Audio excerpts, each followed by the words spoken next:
Bom, pessoal, boa tarde a todos. Obrigado aí pela presença de vocês. A gente inicia aqui praticamente às 16 horas, né? Obrigado também pela compreensão na questão de hoje de manhã, de transferir essa aula para a tarde. A gente vai dar continuidade, vou compartilhar a tela aqui. Me parece, gente, nós tínhamos parado nesse ponto. Vocês acho que inclusive assistiram, né? Assistiram a aula, não foi ao vivo, né? Eu deixei um link para vocês. Então, vou recapitular alguns pontos aqui e depois dar sequência. Nessa aula gravada que vocês assistiram, ela é essencial para a compreensão aí da fase fotoquímica, aquela fase que depende de luz. Então, tem aqui ó, a energia luminosa, esse processo acontecendo aqui é o cloroplasto,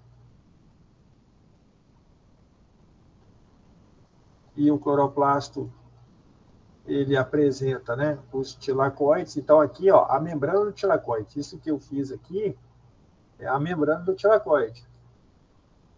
Se eu fosse desenhar a membrana aqui, gente, eu teria que colocar bicamada, fosfolipídica e aquela parafernália toda, que é a constituição da membrana.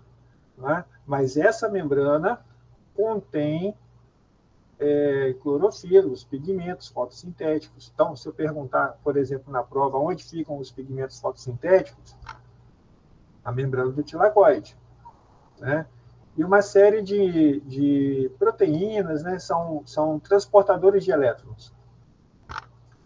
Então, acontece que o fotossistema 2, que é uma clorofila, também chamado de P680, né, fotossistema 680, isso aqui é o comprimento de onda, tá, gente?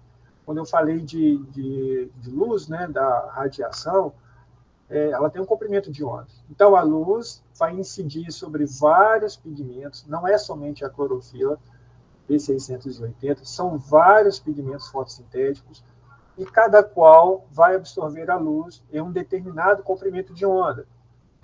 E eles irão ficar excitados, é um estado temporário, vão liberar energia, e no final, gente, essa absorção de luz vai causar o que a gente chama de fotólise da água. Fotólise é a quebra da molécula da água. Então, aqui, ó, fotólise, que é a quebra da molécula da água, liberando o oxigênio para a atmosfera e cedendo aqui elétrons para o fotossistema 2, o P680, a clorofila. Porque quando ela recebe energia, ela recebe sob forma de elétrons. E essa clorofila vai ficar excitada, que também é um estado temporário, vai deexcitar, e aí vai liberar elétrons, gente, para esses intermediários. Isso aqui, só recordando, cadeia transportadora de elétrons. Então, tem intermediários, plastoquinona, ciclo Q, citocromos, plastocianina, é uma série de transportadores de elétrons. E cada qual vai sofrer esse processo, gente, de excitação, e depois retorna à normalidade. O outro excita e volta à normalidade. Vai liberando elétrons. E esse transporte de elétrons, gente, esse transporte de elétrons aqui, ele proporciona uma intrusão. Intrusão, gente, é um excesso de prótons aqui no lúmen, nessa parte interna do tilacoide. Eu vou até colocar aqui, ó. Vou colocar com esse verde claro aqui, ó, como se fosse aqui dentro, ó. E foi tudo. Então, aqui nessa parte aqui do lúmen, a parte interna do tilacoide, tem essa intrusão de prótons com todo esse transporte de elétrons aqui. E isso vai gerar um gradiente de concentração. Gente, um lado mais concentrado, o outro lado menos concentrado. Mais concentrado no lúmen, menos concentrado no estroma, que é aqui, ó, parte de fora do tilacoide. E aí, quer dizer, esse fluxo, né, esse fluxo aqui de prótons vai haver, gente, para tornar as concentrações iguais, todo esse transporte, eu vou colocar aqui de laranja, opa, já coloquei aqui, esse retorno de prótons, ele é aproveitado aqui, ó, por uma proteína de membrana para construir o ATP, gente. O ADP mais PI aproveita essa força de retorno dos prótons e constrói o ATP, adenosina trifosfato. Mas esse processo continua de elétrons, de transferência de elétrons, e aí tem um outro fotossistema, que é o fotossistema 1, é uma outra clorofila aqui, ó, essa clorofila, chamada de P700, porque ela tem a absorção nessa faixa de luz, né, nesse comprimento de onda de luz, e aí também tem pigmentos aqui, o complexo antena, são vários outros pigmentos que captam a luz em diferentes comprimentos de onda. Esses pigmentos vão ficar excitados, vão sofrer uma decitação e vão liberar elétrons, né, energia, ó, para o fotossistema 1, para a clorofila 1, ou P700.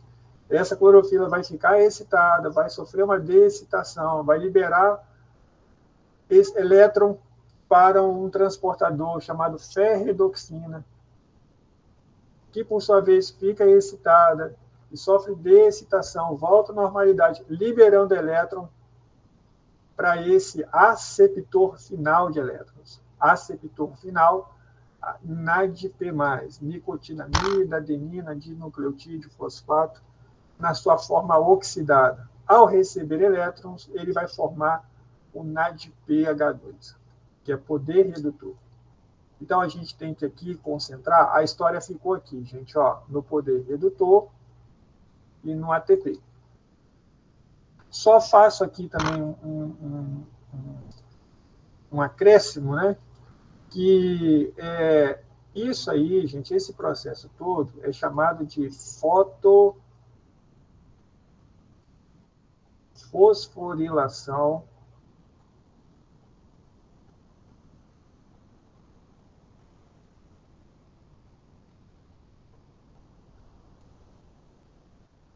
acíclica.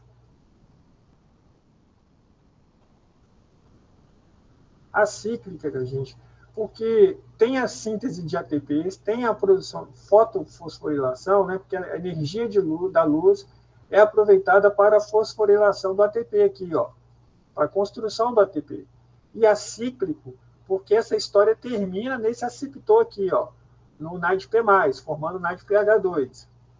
Aí termina ali. Essa é uma situação, fotofosforilação acíclica. Mas tem outra situação, gente, se na ausência do NADP+, na ausência desse aceptor final de elétrons. Aí já não vai ser mais fotofosforilação acíclica. Esse processo vai ser cíclico. Por quê? Porque os elétrons aqui da ferredoxina, que seriam transferidos para essa forma oxidada, aqui o NADP+, esses elétrons, eles vão ser transferidos, vou até colocar numa cor diferente aqui, ó, de verde, sei lá. Esses elétrons vão ser transferidos para cá, ó, para esse complexo aí, ó, de citocromo, ciclo Q, esses elétrons vão ser transferidos para cá, e aí isso vai causar mais entrada de prótons aqui no lúmen, e, consequentemente, os prótons, quando voltarem para o estroma, vão gerar mais ATPs. Ok, gente? Ó, os elétrons, ao serem transferidos do fotossistema 2 para o fotossistema 1, e não encontrando aqui o aceptor final de elétrons, os elétrons voltam para cá e geram mais ATPs, tá? Transferência gera ATPs, chegando aqui, não tendo aceptor final, volta o elétron, gera mais ATPs. Então, aí vai ter um processo chamado fosforilação ou fotofosforilação cíclico. Cíclico, né? Porque volta aqui e fica um ciclo, né, de formação de ATPs, sem haver formação de NADPH2.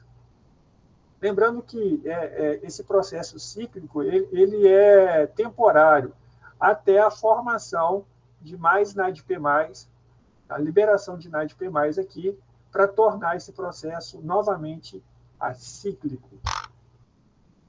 Galera, esses 10 minutos, 15 minutos de revisão. Ok, galera? Quem que não entendeu merda nenhuma, entendeu mais ou menos. Tá valendo, galera? Certo? Então, vamos lá. Deixa eu ver se alguém escreveu, pelo menos aqui no bate-papo. Tá certo, professor. Tranquilo. Então, tá legal. Então, vou seguir. O importante dessa história toda é a síntese de ATPs e síntese de poder redutor NADPH2. Bom, gente, isso aí é a fase fotoquímica. Então, agora a gente vai passar, gente, para a fase química. Ó, vou mudar aqui a tela, nova tela.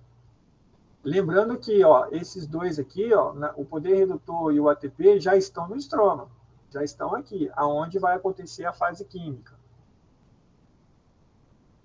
Então, uma nova tela aí, fase química.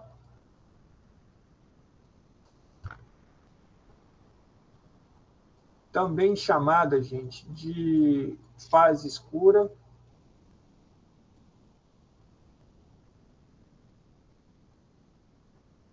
E também chamado de via C3. Vou explicar cada situação dessa, gente. Olha, primeiramente, química, porque fase química, porque envolve somente reações químicas.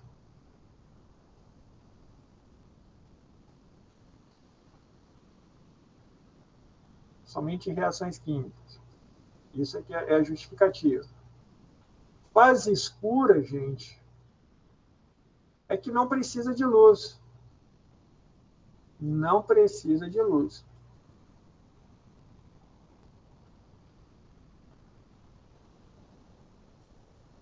Mas aí eu tenho que chamar a atenção, gente. Olha, eu não gosto dessa expressão porque as pessoas acham que só acontece à noite. Não, gente.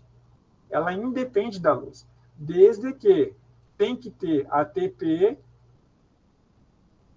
e o poder redutor NADPH2. Tendo isso aqui disponível, que é sintetizado lá na primeira fase, que é a fase fotoquímica, né, que a gente acabou de estudar,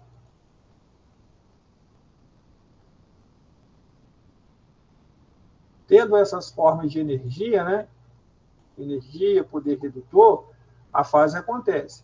Durante o dia, durante a noite, tendo isso disponível, ela acontece. Por isso que eu não gosto aqui dessa expressão fase escura, que o pessoal sempre teima em achar que só acontece à noite. E via C3, gente, eu vou dar a justificativa agora, falando mesmo da fase química. Então, quem quiser aí, faça o print aí, que eu vou mudar aqui essa tela aqui, ó. Vou cortar isso aqui, ó, para abrir espaço. Até aqui também. Então, essa fase química, ela tem várias reações. A primeira aqui, gente, a primeira reação aqui, ó, é chamada de carboxilação. Primeira reação química aí de carboxilação. O que acontece na carboxilação, gente? O CO2, ele reage com um substrato. E esse substrato se chama ribulose 1,5-bifosfato.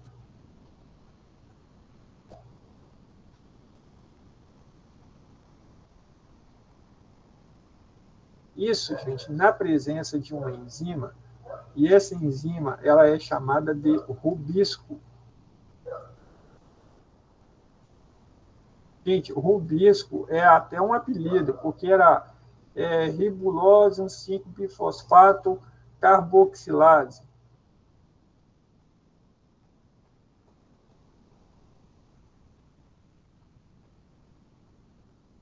O rubisco, então, substitui ribulose, 5-bifosfato, carboxilase, que é um termo muito maior. Então, essa enzima rubisco, na sua função carboxilase, lembrando que ela também tem uma função, gente, oxigenase, muito importante, que a gente vai falar a respeito disso aqui. Mas como está reagindo com o gás carbônico, a função que está funcionando é carboxilase. Então, vou até fazer um risco aqui, ó. Função carboxilase por estar reagindo com CO2. Vai produzir um ácido, e esse ácido é chamado de ácido fosfoglicérico. Ácido fosfoglicérico.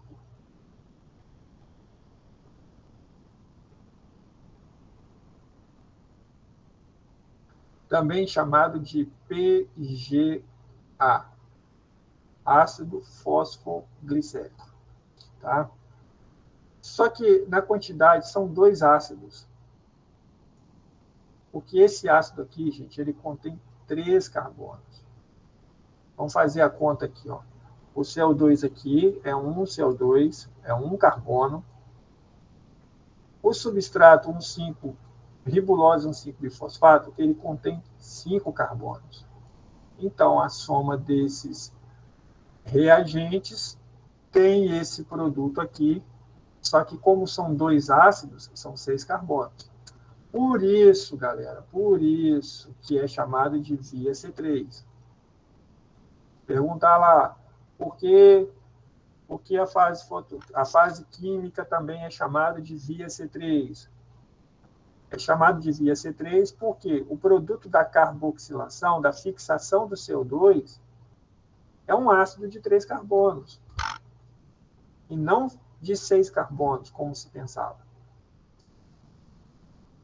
Essa é a primeira reação química. Fase química de reações. Então, vamos para a segunda reação. A segunda reação, gente, ela é de redução. Uma reação de redução.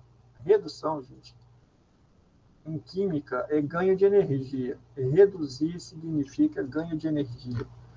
Então, esses ácidos aqui, que são 2, o PGA, o ácido fosfoglicérico, ele vai reagir com os ATPs, mais o poder redutor,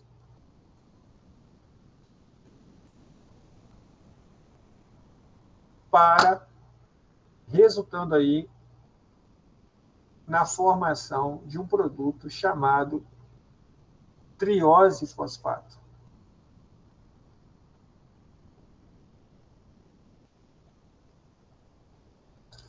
Eu pergunto aqui para a turma, galera, de onde vieram esses ATPs aqui e esse poder redutor, gente? De onde que vieram? Onde foram produzidos? Me ajuda aí, galera. Eles foram produzidos, gente, lá na fase fotoquímica.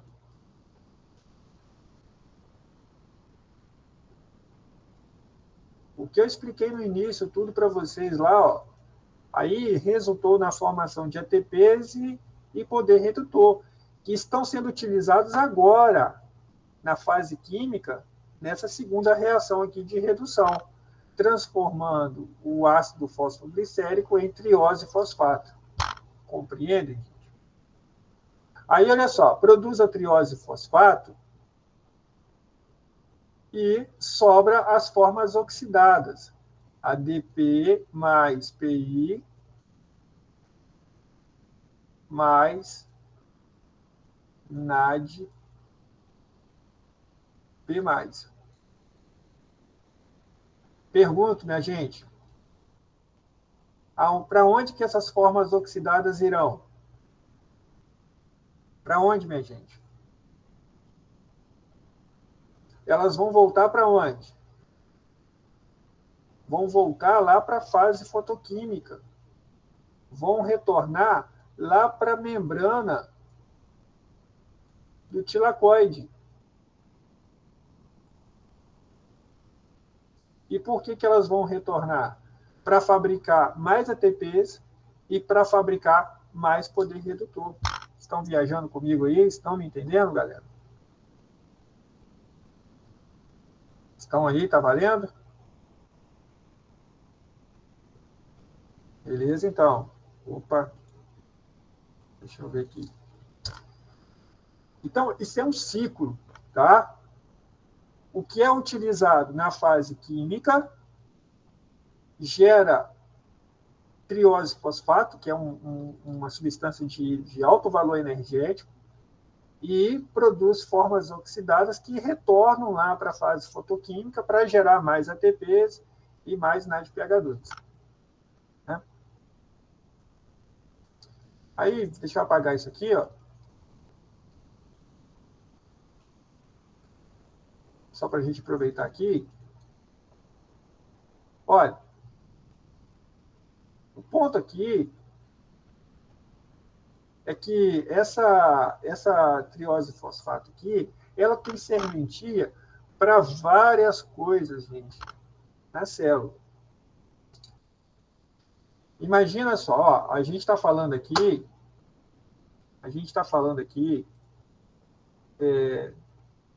de uma célula que está onde? Está na folha. E essa célula, gente, ela tem o seu funcionamento. Tá? Essa célula, ela vai precisar de quê? Ela precisa, gente, de energia. A célula, para continuar funcionando, ela precisa de energia. Então, olha, a triose fosfato, gente, ela pode ser convertida em glicose. E a glicose, gente, vai lá para a mitocôndria. Olha a viagem. E na mitocôndria, gente, vai haver um processo chamado de respiração celular.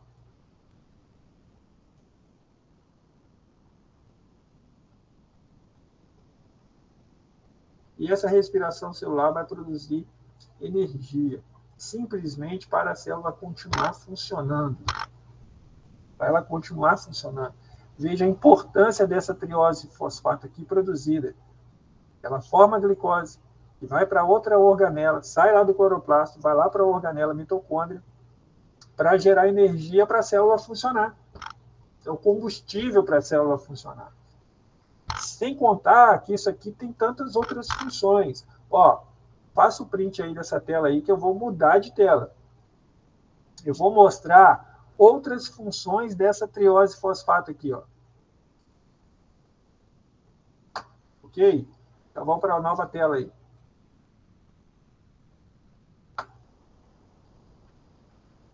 Então, nós chegamos aqui àquela questão da triose.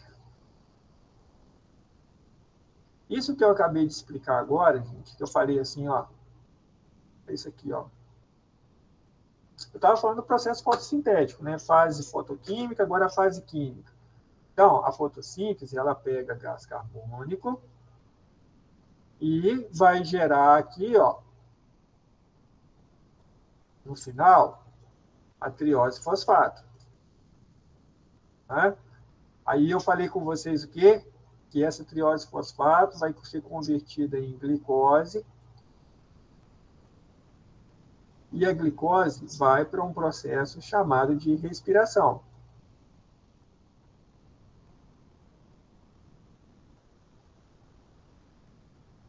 E para a respiração, gente, utiliza o oxigênio. Gente, ó, então, por favor, nossa, bateu a porta aqui. As plantas, elas respiram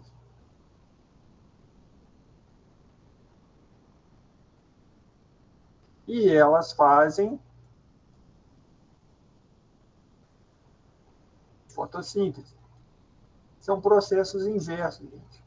Capta CO2, produz a triose, que é convertida em glicose, para consumo na respiração. Eu tenho uma pergunta aí para a turma, gostaria aí da participação, o pessoal está quieto aí. A pergunta é, se a fotossíntese libera, a fotossíntese libera oxigênio. Mas esse oxigênio vai ser consumido na respiração. Não é isso? A planta faz as duas coisas. A planta faz fotossíntese e a planta faz respiração. A pergunta é, por que tem oxigênio para nós, disponível para nós? Por que tem oxigênio disponível? Gente, vou até lá na sala de bate-papo lá ver se alguém está respondendo aí. Por que tem oxigênio se a planta produz e consome ao mesmo tempo?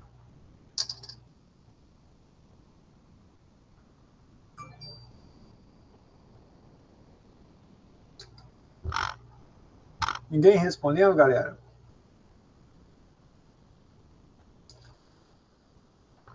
A verdade, gente, é que esse processo fotossintético é mais intenso do que o processo de respiração. Tá? Então, tivéssemos que responder aqui,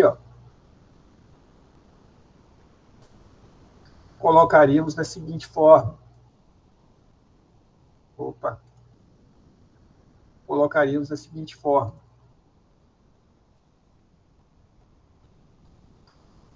Que o processo de fotossíntese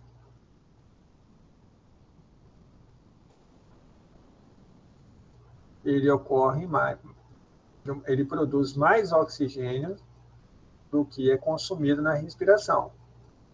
Então, está acontecendo mais isso aqui, está produzindo mais O2 do que o consumo de O2 aqui na respiração. Tá? E aí, gente, então a triose, produzida lá na fase de redução, lá na segunda reação, da fase química, né, ela tem a função de suprir as células com energia, com glicose aí disponível.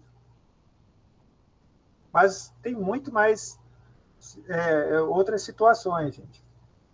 Então, vou colocar aqui, Aí eu vou voltar aqui na triose, fosfato. Uma situação foi que eu coloquei aqui. Ela produz a glicose. A outra situação, gente, é que ela pode ser convertida em sacarose.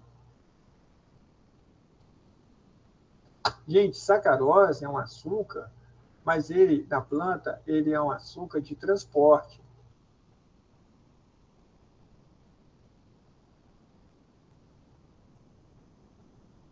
Gente, esse processo aqui, eu disse com vocês, ele está acontecendo aonde? Ele está acontecendo na folha, correto? Produziu lá triose fosfato. Mas aí tem a raiz que está precisando. Então, lá, a raiz, ela está precisando de açúcares. O fruto precisa de açúcares. A flor precisa de açúcares. O caule precisa de açúcares. Aí, o que acontece? Essa triose fosfato vai ser convertida em sacarose para o transporte. Aí, sim, vai conseguir transportar para o fruto, vai conseguir transportar para a raiz, vai conseguir transportar para o caule, para a flor. Então, a triose fosfato vai ser convertida em sacarose para a finalidade de transporte para outros órgãos. Vai ser convertida em glicose quando a própria folha precisa de quê? Precisa de energia, que vai entrar lá na respiração celular. Se for uma folha já mais velha, uma folha que não está em crescimento, gente, de repente ela vai armazenar. Aí vai armazenar a triose fosfato na forma de amido. Vejam que tem várias circunstâncias. Se for para armazenar, a triose fosfato é transformada em amido. Se for para transportar, aí é sacarose. Se for para gerar energia de imediato, é glicose. Ou seja, a triose fosfato tem várias funções. E uma outra aqui, gente, é que eu vou acrescentar, que é a regeneração da ribulose 1,5-bifosfato. Eu vou precisar mudar a tela novamente. E aí, quem quiser, faça o print aí, ou faça a sua anotação. E se tiver dúvida, me pergunte, galera. Tá? À vontade.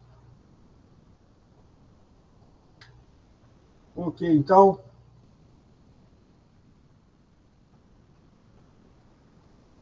Então, eu vou voltar aqui, vou abrir uma nova tela. Então, vamos lá, recapitulando aí. Fase química. 1, carboxilação.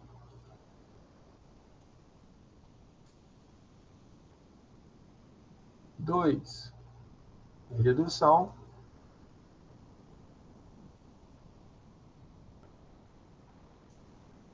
3, regeneração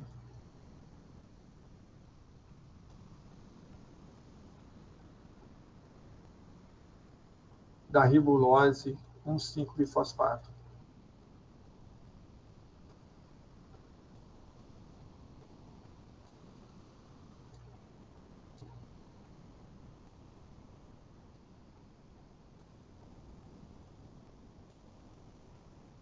Lembrando, gente, que esse substrato aqui, ribulose 1,5-bifosfato, fez parte da primeira reação aqui, ó.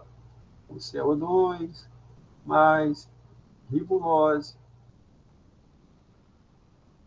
1,5-bifosfato.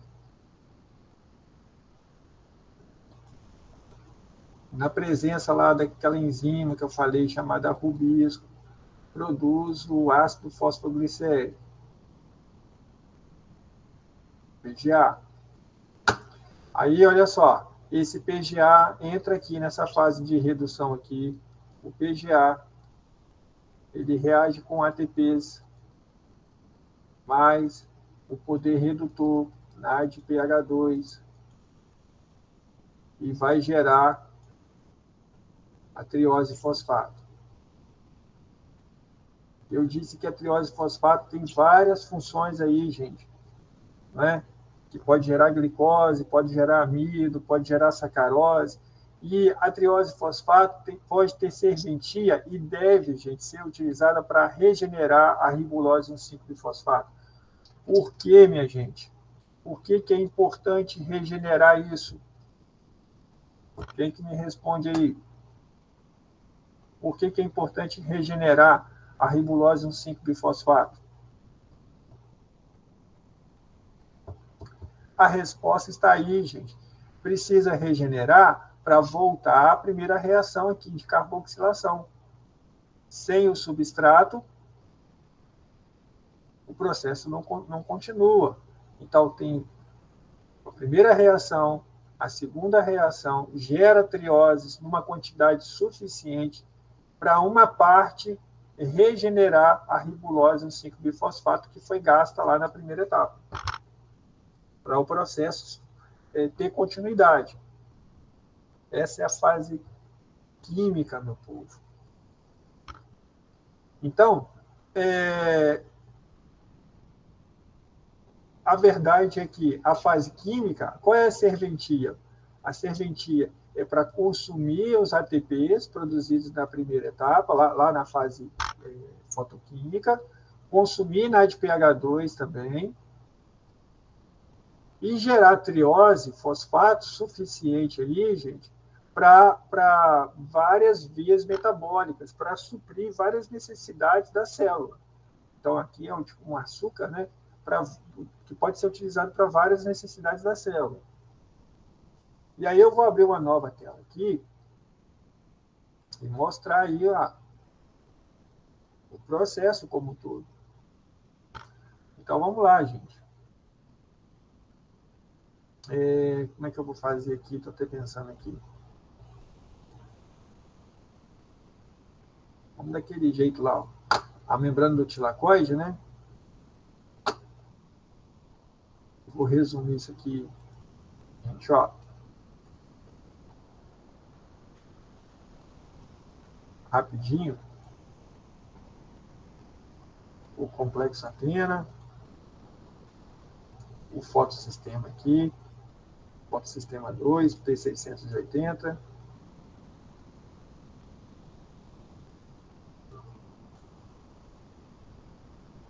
Aí tem mais aqui, mais complexo antena aqui. E a outra clorofila chamada P700.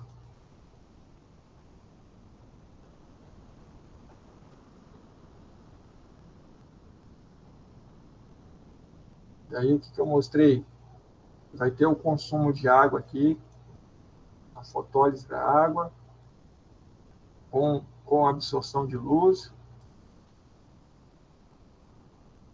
Isso vai liberar elétrons, vai deixar aqui essa clorofila excitada, vai haver transferência aqui de elétrons.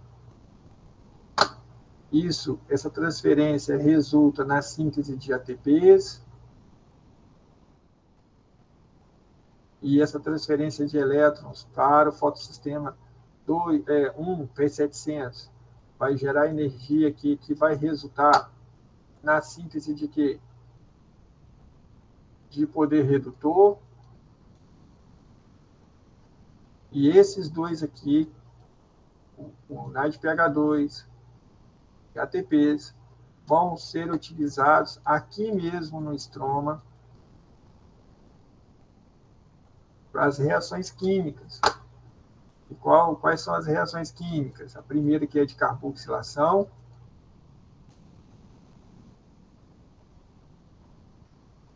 A segunda que é de redução.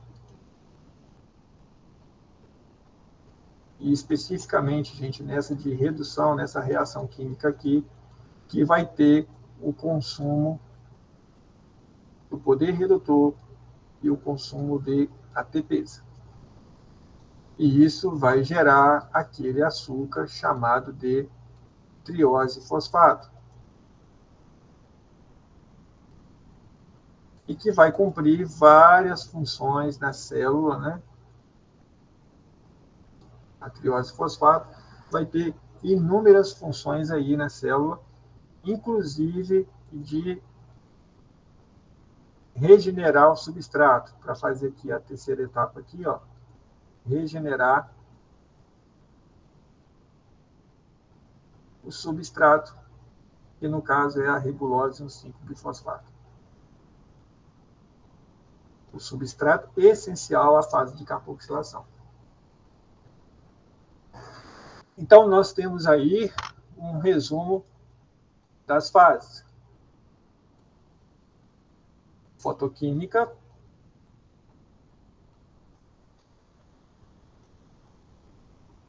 e aqui no estroma a fase química.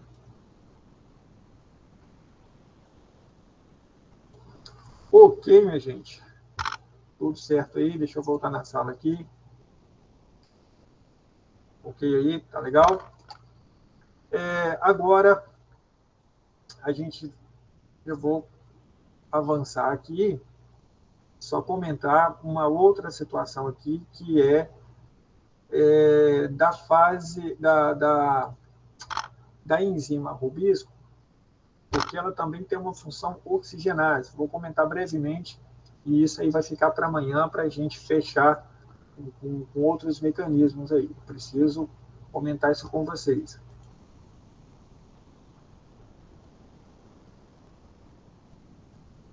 Quando a gente fala aqui dessa fase de carboxilação aqui, que tem aquela enzima rubisco, então, fechou essas partes aqui, vamos para uma função oxigenase da rubisco.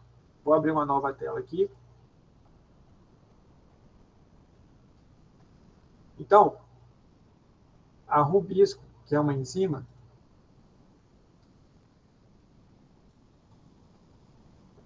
a enzima rubisco, eu disse que ela tem afinidade por O2 Aí falando. e por gás carbônico. Fora, minha irmã, vai ter botando ela pra jogar no Flamengo? Vamos agora. Sai fora, rapaz. Gente, eu vou deixar aí o microfone aberto aí, ó.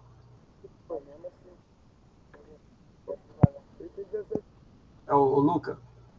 Epa. Vamos lá, gente. Isso acontece. Olha, a rubisco, gente, ela tem uma função carboxilase, que foi que eu mostrei lá na fase química. A função carboxilase, gente, é essencial para a fase química. Essencial aí para a fase química da fotossíntese.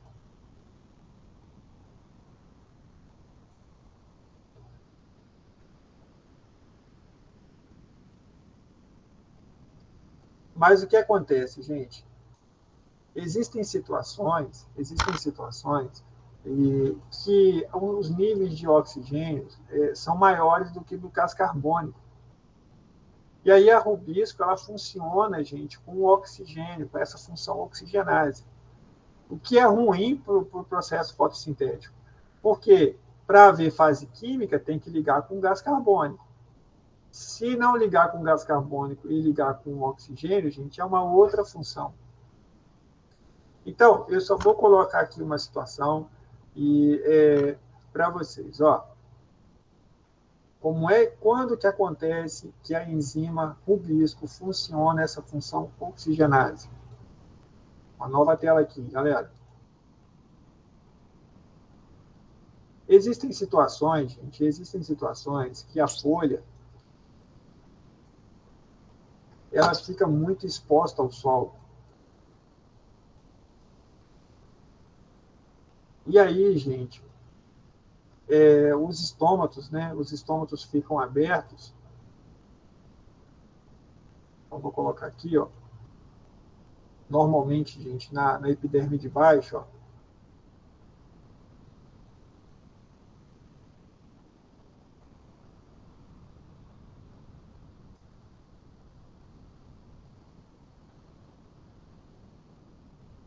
E como está com muita exposição ao sol, ela acaba perdendo, gente, muita água.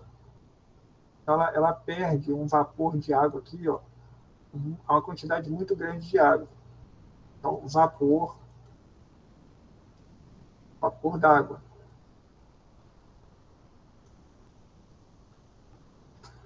E aí ela fica num dilema. Qual é o dilema? O dilema é o seguinte: mantém os estômatos abertos para fotossíntese. Por quê? Porque aqui é exatamente aqui que vai entrar o gás carbônico, né? É por onde.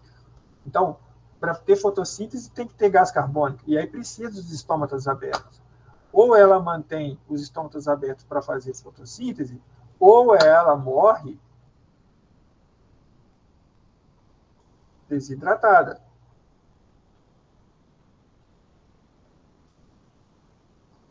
Porque ela está perdendo muita água. E aí qual é a opção que ela faz? Não, vamos parar a fotossíntese. Ao invés de morrer, vamos parar a fotossíntese e a gente evita a desidratação. Ou seja, ela vai fechar os estômatos, tá, gente? Então, com isso, ela fecha os estômatos.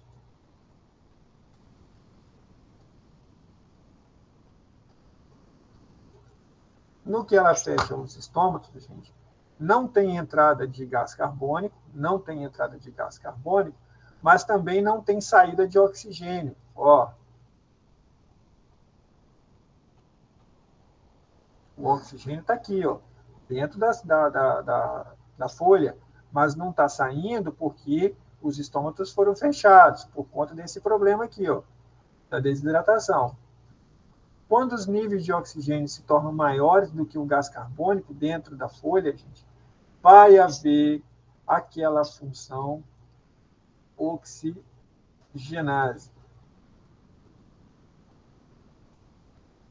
Ou seja, a rubisco vai se ligar com o oxigênio e produzir um outro componente lá. E é isso que a gente vai conversar aí na nossa aula de amanhã.